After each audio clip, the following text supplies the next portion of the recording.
J.D. Tippit was an American police officer who was an 11-year veteran with the Dallas Police Department. On November 22, 1963, Tippit was fatally shot on a Dallas street by Lee Harvey Oswald approximately 45 minutes after the assassination of President John F. Kennedy. Oswald was initially arrested as a suspect in Tippit's murder but later also became a suspect in the shooting of President Kennedy. Oswald was charged with both crimes shortly after his arrest. However, Oswald denied involvement in either cases. Before Oswald could be prosecuted for either crime, he was shot and killed, while in police custody, by strip club owner Jack Ruby on November 24, 1963. Early life: Tippit was born near the town of Onona in Red River County, Texas. He was one of 7 children to Edgar Lee, a farmer, and Lizzie Mae Tippit. The Tippit and Rush families were of English ancestry, their ancestors having immigrated to Virginia from England by 1635. It is sometimes reported that J.D. stood for Jefferson Davis, but in fact, the letters did not stand for anything in particular. Tippit attended public schools through the 10th grade and was raised as a Baptist, a faith he practiced for the rest of his life. He entered the United States Army on July 21, 1944, and was assigned to the 513th Parachute Infantry Regiment of the U.S. 17th Airborne Division. He saw combat in Operation Varsity, the airborne crossing of the Rhine River in March 1945, earning a Bronze Star, and remained on active duty until June 20, 1946. Tippit married his high school sweetheart, Marie Frances Gasway, on December 26, 1946.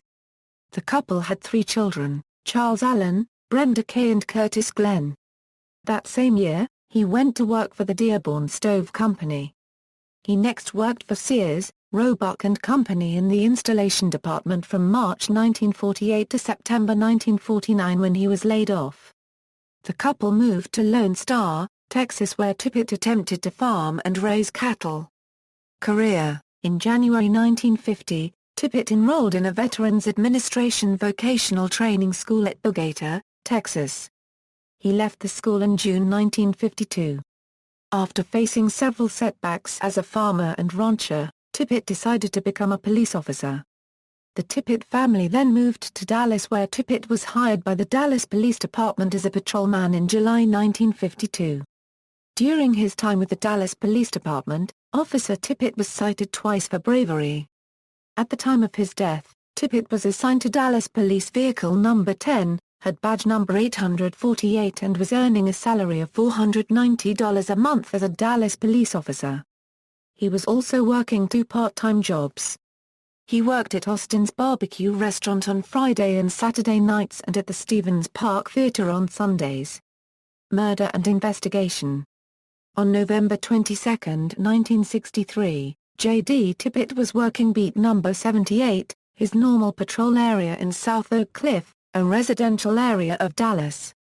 At 12:45 p.m., 15 minutes after the president's assassination, Tippit received a radio order to move to the Central Oak Cliff area as part of a concentration of police around the center of the city. At 12:54 Tippit radioed that he had moved as directed. By then several messages had been broadcast describing a suspect in the Kennedy assassination as a slender white male, in his early 30s, 5 feet 10 inches tall, and weighing about 165 pounds. Oswald was a slender white male, 24 years old, 5 feet 9 inches tall, and an estimated weight of 150 pounds at autopsy. At approximately 1:11 p.m., Tippit was driving slowly eastward on East 10th Street when about 100 feet past the intersection of 10th Street and Patton Avenue he pulled alongside Lee Harvey Oswald. Oswald walked over to Tippit's car and apparently exchanged words with him through an open vent window. Tippit opened his car door and as he walked toward the front of the car, Oswald drew a handgun and fired 3 shots in rapid succession, all 3 bullets hitting Tippit in the chest. Oswald then walked up to Tippit's fallen body and fired a 4th shot directly into his right temple, fatally wounding him. Tippit was dead before any help could arrive and Oswald was later arrested after acting suspiciously by appearing nervous as police sirens neared him and by ducking into the Texas Theater without buying a ticket. the Warren Commission identified 12 people who witnessed the shooting, or its aftermath.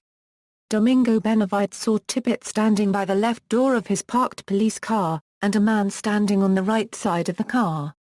He then heard shots and saw Tippit fall to the ground. Benavides stopped his pickup truck on the opposite side of the street from Tippit's car. He observed the shooter fleeing the scene and removing spent cartridge cases from his gun as he left.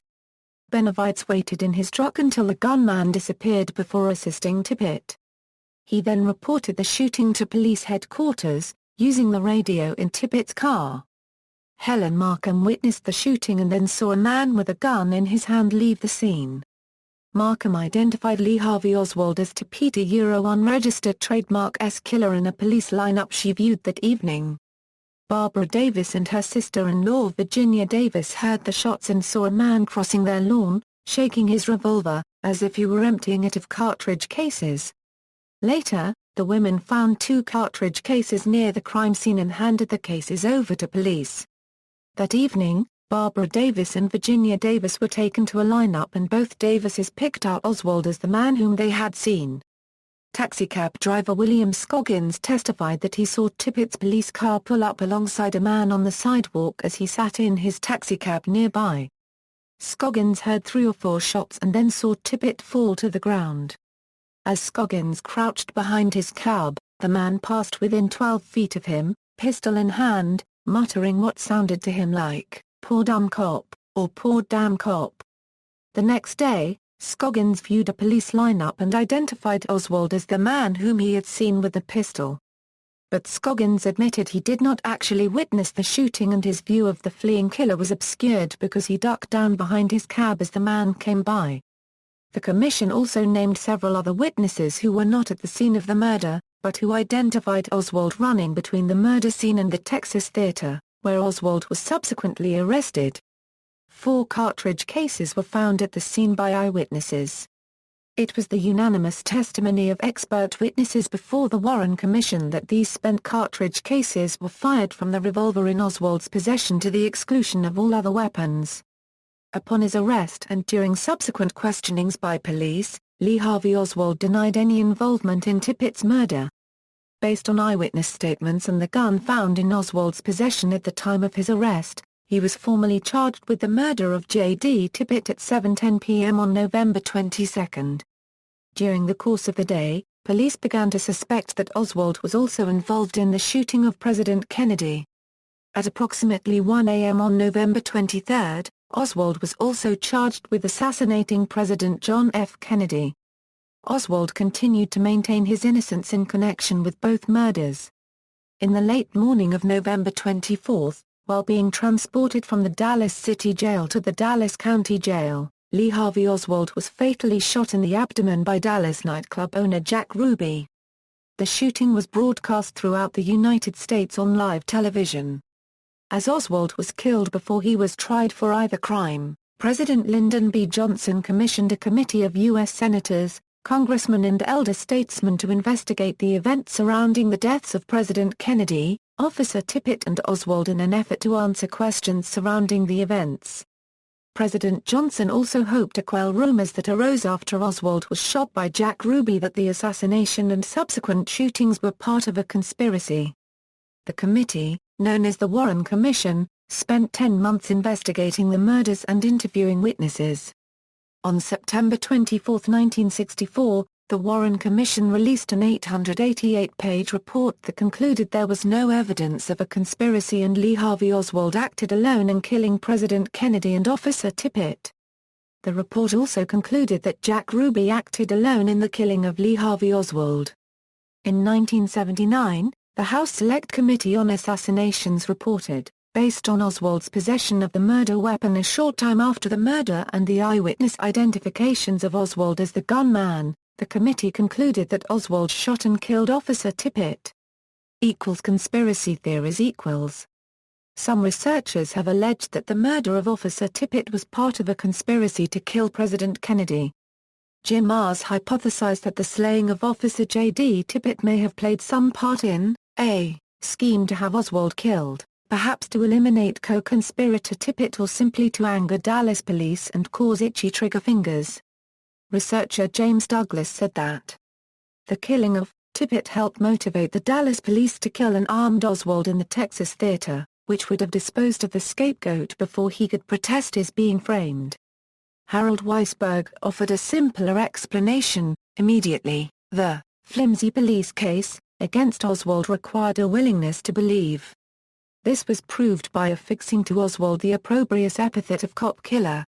Despite the fact that eyewitnesses to the shooting identified Oswald, some critics doubt that Tippit was killed by him and assert he was shot by other conspirators.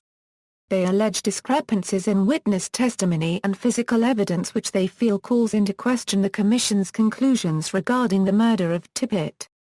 According to Jim Marrs, Oswald's guilt in the assassination of Kennedy is placed in question by the presence of a growing body of evidence to suggest that he did not kill Tippit.